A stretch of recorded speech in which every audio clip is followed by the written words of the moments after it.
चलिए, हम बात कर रहे थे बीकॉम फर्स्ट ईयर में नए लेसन स्टार्ट आज। इसका नाम है इंस्टॉलमेंट पेमेंट सिस्टम। इसी को हम लोग किस्त भुगतान पद्धति के भी नाम से जानते हैं।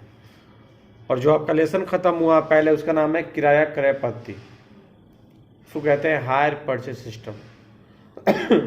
तो किस्त भुगतान पद्धति, इंस्टॉलमेंट पेमेंट सिस्टम, ये भी एक उधार क्रय विक्रय की पद्धति है।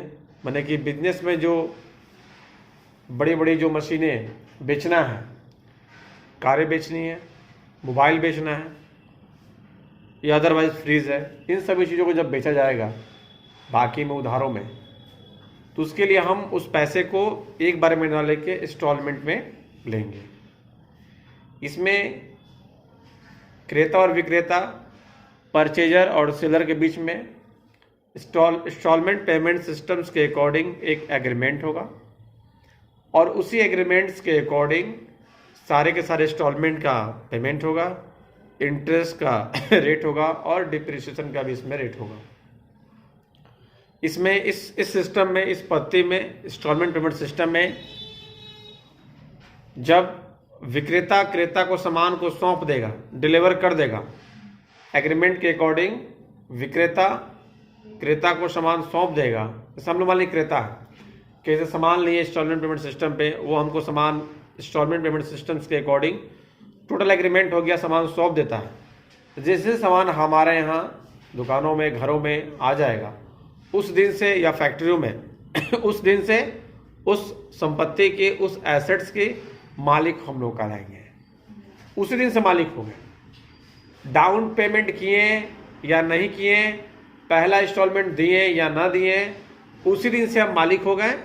डाउन पेमेंट दे दिए तो भी अच्छा, नहीं दे पाते किसी कारण से और वो एग्रीमेंट के अकॉर्डिंग है, डाउन पेमेंट नहीं दीजिए, सामान ले जाइए, यूज़ कीजिए और उसको इंस्टॉलमेंट में आप पेमेंट कर दीजिएगा, या डाउन पेमेंट इतना कंपलसरी है, इतना देना है, तो वही देना है, क्योंकि एग्रीमेंट में जो कंटेंट है वो देना है, एग्रीमेंट के अकॉर्डिंग ही सारा काम होगा।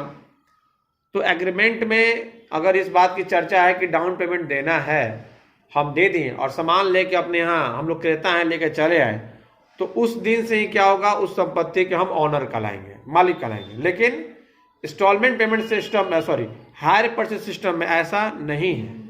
वहाँ पे जब तक आप चारों किस्तों का, अगर आपका एग्रीमेंट हुआ है परचेजर और सेलर के बीच में कि 4 इंस्टॉलमेंट में आपको सारा पेमेंट करना है या 8 इंस्टॉलमेंट पेड करना है मान लीजिए 80 में करना है, तो जब तक आप लास्ट इंस्टॉलमेंट, 8वां इंस्टॉलमेंट पेमेंट नहीं कर देते हैं, तब तक आप उस एसेट्स के मालिक नहीं कहलाएंगे।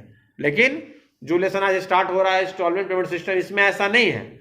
इसमें क्या है कि आप जिस दिन आपका सामान सेलर के यहाँ से परचेजर के घर में, दुकान में, बिजनेस में, फैक्ट्री में सामान आ गया, उस दिन से वो उसका मालिक कहलाएगा और वही मालिक कहलाएगा परचेजर। लेकिन आप परचेजर हैं, खरीदार हैं, तो आपको किस्तों में, इंस्टॉलमेंट में पेमेंट जो वो करना है।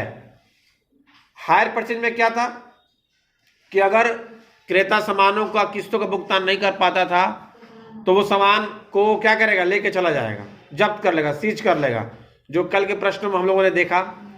लेकिन इंस्टॉलमेंट पेमेंट सिस्टम में ऐसा नहीं है। इसमें क्या है, अगर विक्रेता सामानों के इंस्टॉलमेंट जमा नहीं कर पाता है तो विक्रेता सामानों को जब्त नहीं कर सकता। इसके लिए वो कोर्ट में जा सकता है, लेकिन जब्त करने का अधिकार उसको नहीं है। कोर्ट में केस करेगा कि हमारा क्रेता है जो पैसा जमा अभी तक नहीं किया, पैसा हमारा मंगवा दिया जाए। लेकिन हायर परचेज सिस्टम में ऐसा नहीं है। वहां पे क्या होगा कि आपका जो है वो सामान को सीज कर लेगा और लेकर चला जाएगा, जो कल के प्रश्न में हम लोगों ने देखा था। क्लियर है ना, समझ आ गया?